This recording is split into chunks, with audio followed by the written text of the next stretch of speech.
해군하면 뭐가 떠오르세요? 맛있는 밥. 피부는 원래 까마신 건가요? 아니면 군에 입대하고 나서 까매지신 건가요? 제가 속살을 좀 보여드리고 싶은데 린스 하시나요? 멀미약 드신 적 있으세요? 멀미약은 안 먹었습니다. 아, 가오?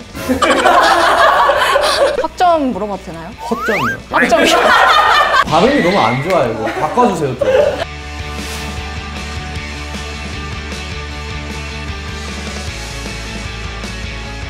안녕하세요 선배님. 저는 나는 에리카에서 꿈을 키웠다 MC를 맡은 경영은입니다. 간단한 자기소개 부탁드려요. 안녕하십니까. 저는 한양대학교 에리카 국방정보공학과 18학번으로 졸업을 했고, 그리고 현재 이제 이함대 사령부에서 지휘관 부관으로 복무하고 있는 황승민 중이라고 합니다.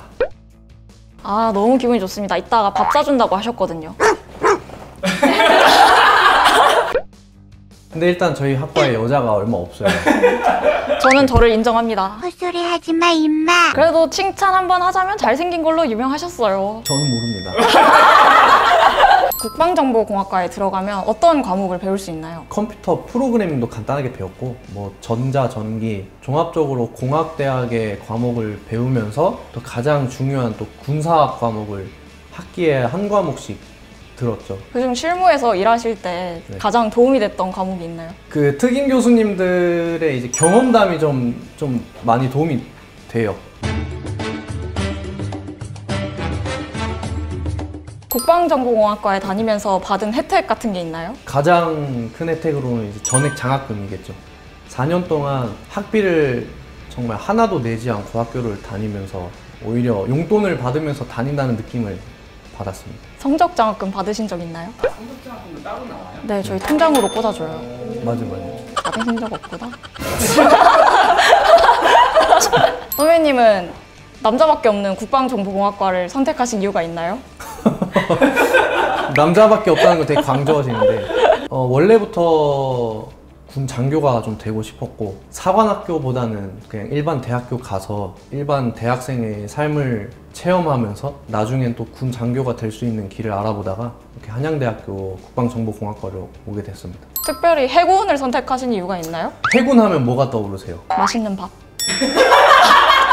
맞아요. 이 얘기가 나오게 된 이유 중에 하나도, 배를 타게 되면 이 승조원들에 대한 복지가 하나쯤은 있어야 돼요. 근데 그 중에 하나가 이제 밥이 맛있다. 그래서 저도 해군으로 오게 됐죠. 정말 밥 때문에 선택하신 거예요? 제가 좀 유명했습니다. 많이 먹는 걸로. 카드 한번 주시면 오늘 한번 해보겠습니다.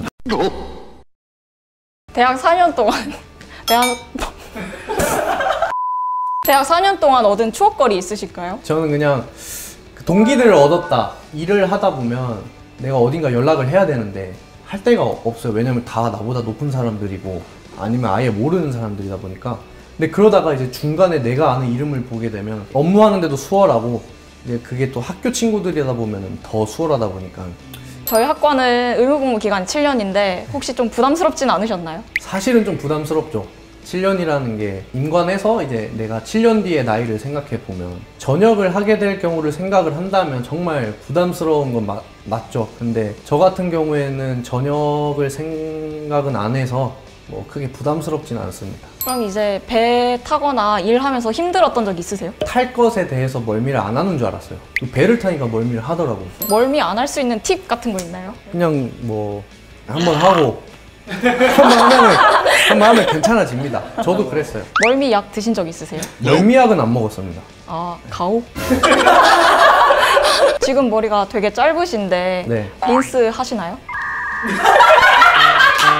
저 트리트먼트도 합니다. 아, 샴푸, 트리트먼트, 린스. 다 하죠. 아, 머리가 짧다고 없는 게 아니잖아요.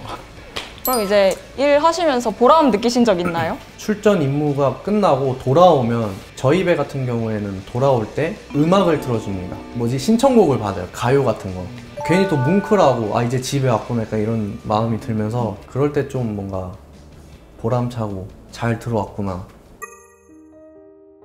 내가 이제 진짜로 장교가 된 거고 진짜로 이 계급장을 달고 나서 모습을 보니까 내가 이 군생활 하면서 무엇을 할 수 있을까, 해낼까라는 기대감도 있었고, 못하면 어떡할까 이런 두려움과 또 걱정도 있었죠. 뭐 여러분도 잘 아시는 이제 연평해전 있죠. 그런 연평해전도 사실 요 서해에서 일어난 일이었고, 그렇기 때문에 저희 함대에서는 매년 추모식을 좀 진행하고 있는데, 그럴 때 그 행사에 참석을 하면 괜히 뭉클해지고 그 선배 전우들의 모습을 보면 자랑스럽기도 하고, 또 내가 이 가지고 있는 이 계급장의 무게감을 다시 한번 느끼기도 합니다. 군사 실습이 너무 없었던 게 좀 많이 아쉬웠어요. 학교들끼리 또 뭉칠 수도 있는 거고, 또 해군과 협조를 할 수도 있는 거고, 학생들에게 실제 군대가 어떻게 돌아가고 있는지 알게 해주고, 또 체험도 하게 해주고 하면 더 친구들에게 유익한 학과가 되지 않을까 싶습니다. 아무래도 그 친구들이 고민하고 있는 건 군 복무 자체에 대해서 좀 고민을 할 것 같아요. 제가 만약에 그 친구들이었으면 일단 해봐라 라고 하고 싶어요. 일단 고민하고 있는 것부터가 마음은 있는 거고, 마음이 있으면 누구나 할 수 있는 거기 때문에 크게 부담 가지지 않고 했으면 좋겠습니다. 그럼 마지막으로 저 같은 후배들에게 하고 싶은 한마디 부탁드립니다. 7년이라는 군 생활 때문에 굉장히 부담스러워하는 친구들이 저 때도 많았고 지금도 많을 거라 생각해요. 근데 그 시간 안에 마음껏 펼칠 수 있는 기회도 많고, 또 외국으로 가서 교육을 받을 수 있는 시간도 많고, 그렇게 하다 보면 본인의 길을 오히려 더 잘 선택을 할 수도 있을 거고, 또 그게 아니라면 이 군 안에서 또 자신의 이제 길을 찾아서 가는 경우도 굉장히 많습니다. 그러니까 너무 두려워하지 말고 무서워하지도 말고 임하셨으면 좋겠습니다. 네, 오늘 인터뷰 참석해 주셔서 정말 감사드립니다. 네, 감사합니다.